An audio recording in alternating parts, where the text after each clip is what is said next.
Vice President Kamala Harris has just released a sweeping strategy to address the root causes of immigration to the southern border, something the Biden administration has been focusing on as the primary battle in stemming the ongoing border crisis. The strategy is focused on a number of issues affecting these countries in South and Central America from which these migrants are primarily coming. Reasons like economic insecurity, corruption, violence, and more. But the 18-page report contains few details as far as how the administration is actually going to fix any of these things. Joining me now, former acting DHS Deputy Chief of Staff, Lora Ries.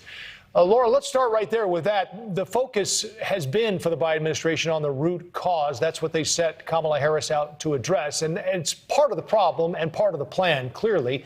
A long-term plan, I guess some would argue, and even the vice president admits that this is going to take some time. Where do you think the focus should be, though, right now? So the biggest cause that the administration is ignoring is the messaging and the policies that the Biden administration has set. That is drawing and is the biggest draw for the historic numbers of illegal aliens that we are seeing right now at the southern border. The administration wants to focus on what it calls the root causes, but really, its reaction to that and its plan is to throw more money at Central American countries. That hasn't worked for decades, and it's not going to work this time either. So what I'm confused about here, Lora, is what's different from the surge in 2019? Because we know that unaccompanied minors, we have, I think, 15,000 in our custody right now. And that number was as high as 70 or 80, starting back 1,000, that is, back in January.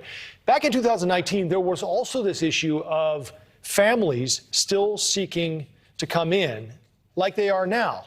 The difference is, I guess, single adults are being turned back now, not families as much as they were in 19. Where is the issue that's different from 19 and now? Well, the biggest difference is that this administration is allowing the families and the children to come in. Under the But Trump they were in 19 as well, though, weren't they, Lora?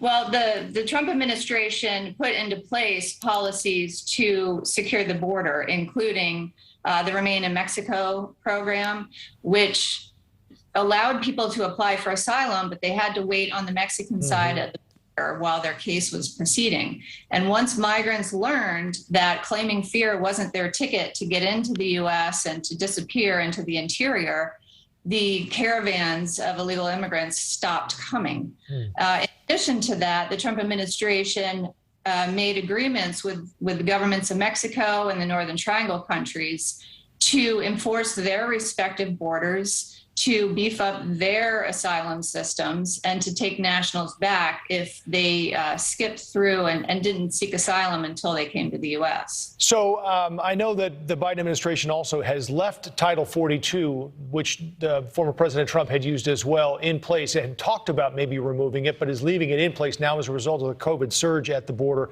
And he's also announced faster deportations for families that don't qualify for amnesty.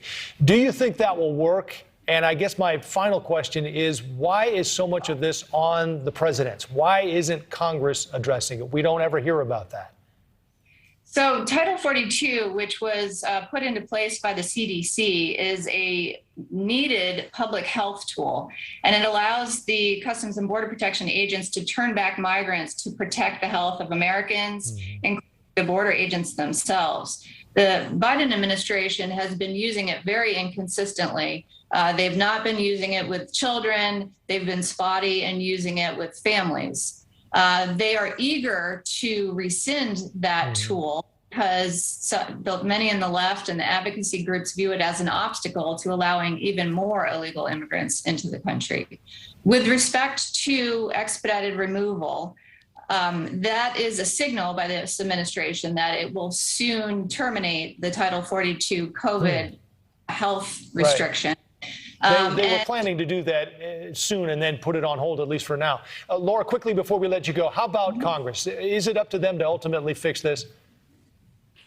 So Congress needs to close some loopholes, including benefits for unaccompanied alien children based on them being children. What Congress should not be doing is giving money to the administration to continue to quickly process in more illegal immigrants. And Congress should not be voting for amnesty for many millions of illegal immigrants who are here, because it just encourages more illegal immigration, which we are seeing play out every day at the border right now. Lora Ries, former DHS acting deputy chief of staff. We appreciate your time and insight. Thank you, Lora.